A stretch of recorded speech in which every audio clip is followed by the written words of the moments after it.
Columbia University's main graduation ceremony canceled due to Gaza protests.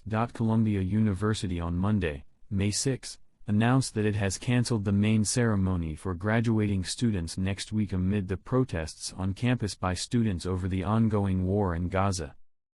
The prestigious university in the United States stated that it would forego the university-wide ceremony that is scheduled for May 15 and hold a series of smaller events instead.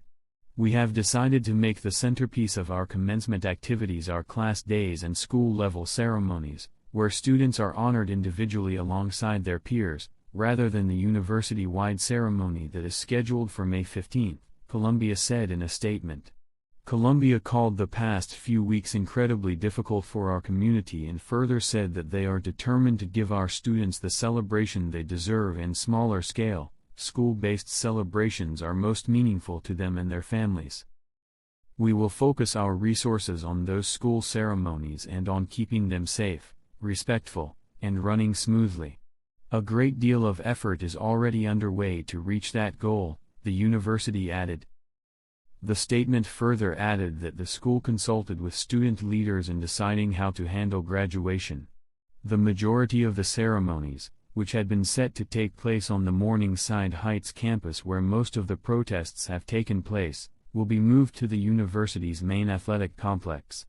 The violent protest at Columbia University drew national attention, with former United States President Donald Trump even comparing it to the January 6 Capitol attack. The protest at Columbia University inspired similar demonstrations at dozens of universities around the U.S., with students calling for a ceasefire in Gaza and demanding their schools divest from companies with ties to Israel. New York City police cleared a Columbia campus building last week that had been barricaded by pro-Palestinian protesters, arresting more than 100 people and dismantling an encampment. Meanwhile, the White House said on Monday that U.S. President Joe Biden will speak to Israeli Prime Minister Benjamin Netanyahu after Israel's military called for Palestinians to evacuate eastern Rafah ahead of an offensive in the southern Gaza city.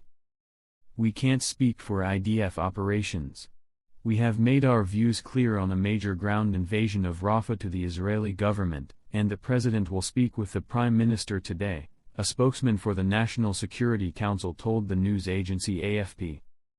"We continue to believe that a hostage deal is the best way to preserve the lives of the hostages, and avoid an invasion of Rafah, where more than 1 million people are sheltering. Those talks are ongoing now.